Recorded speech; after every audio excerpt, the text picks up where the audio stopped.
Se refiere que hubo un caballero bueno en extremo. Tenía un criado tan malvado que no perdonaba ocasión para injuriar a su señor. Se complacía sobre todo en hacerlo cuando estaba rodeado de visitas y amigos. Le robó muchas cosas de gran valor y acabó por seducir una de sus hijas. Después de ese golpe huyó de la casa por temor a la justicia. Pasado algún tiempo se fue a encontrar a un sacerdote que sabía que era muy respetado en la casa del mencionado señor. El sacerdote se personó en la casa del caballero para rogarle que se dignara a perdonar las culpas de este criado. El señor fue tan bondadoso que habló así con el sacerdote: haré cuanto usted me mande, mas quiero también que él me dé alguna satisfacción. Obrar de otro modo sería dar una carta blanca a todos los criminales. El sacerdote, lleno de alegría, fue al encuentro del criado y le dijo: nuestro señor ha tenido la caridad de perdonarles, pero quiere que, con evidencia justicia, una pequeña satisfacción, o sea, que haga algo a cambio para reparar ese daño. El criado le contestó: ¿cuál es pues esa satisfacción que quiere mi dueño y en qué tiempo le haré cumplir? El sacerdote le contestó: en su casa al presente, arrodillado sus plantas y con la cabeza descubierta. Ah, muchos honores quiere mi señor, pues yo no quiero pedirle perdón. Él quiere que sea en su casa de rodillas y con la cabeza descubierta, y yo quiero hacerlo en mi cuarto y acostado en mi cama. Él quiere que sea ahora mismo y yo quiero que sea dentro de 10 años, cuando piense y esté dispuesto a morir. ¿Qué piensas de este criado que hemos ya leído? ¿Qué consejo le hubieras dado a aquel caballero? Seguramente le habrías hablado así: señor, su sirviente es un miserable que ni merece estar encerrado en un calabozo, de donde salga únicamente para ser conducido al patíbulo. Pues bien, en este ejemplo, ¿no ven la manera como se portan ustedes con Dios? Así nos portamos nosotros con Dios, como se porta este caballero. No es esta la manera en que nosotros le hablamos a Dios, de que queremos un Dios a nuestra semejanza, un Dios hecho a nuestra conveniencia, así mismo como lo hizo ese caballero.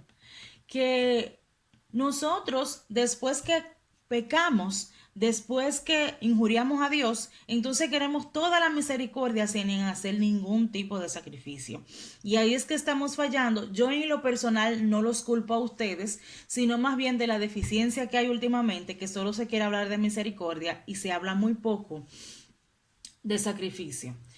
Pero no es cierto que en algún tiempo la palabra de Dios nos conmovía y con el tiempo estas reflexiones se fueron haciendo un poco menos efectivas, lo dice San Juan María Vianney, porque se nos cauteriza el alma con el pecado. Y eso es algo que nosotros tenemos que analizar todos los días de nuestra vida. O sea, no es solamente decir que yo sé que lo hice mal, pero no reconocer en ese momento que yo debo repararlo. Porque yo sé que hay mucha gente que sí sabe que le ofendió a Dios, pero simplemente piensa que con pedir perdón lo hace todo.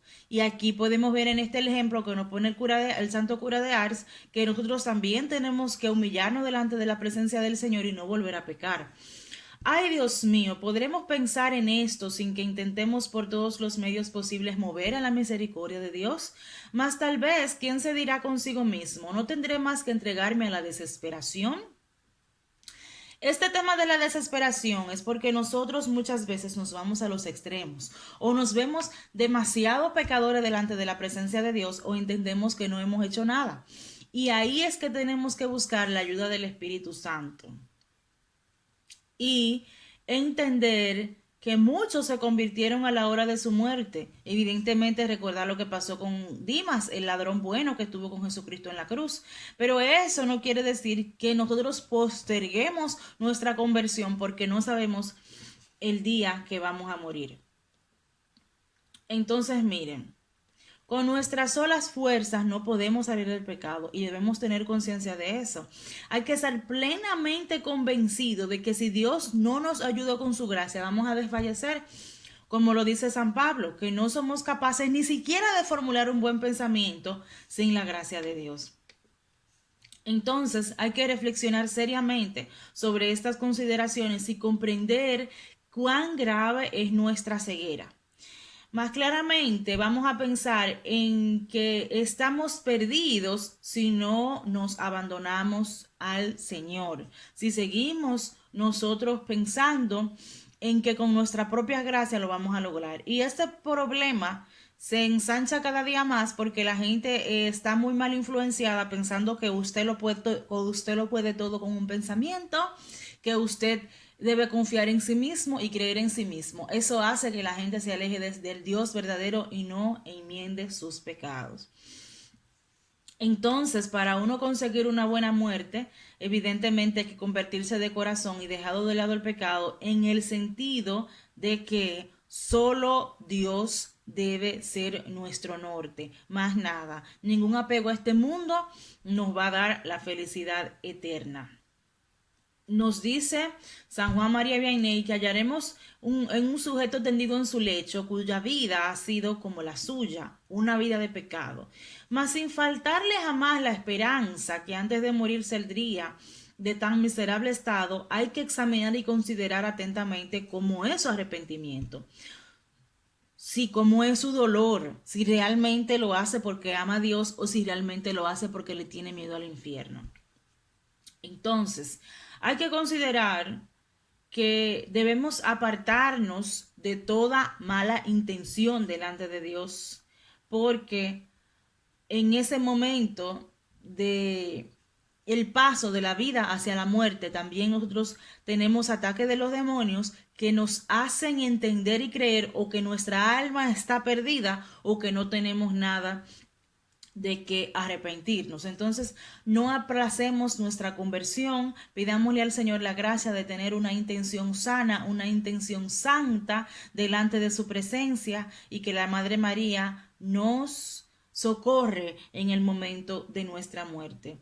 Que el Señor los bendiga y los guarde, le muestre su rostro y los salve.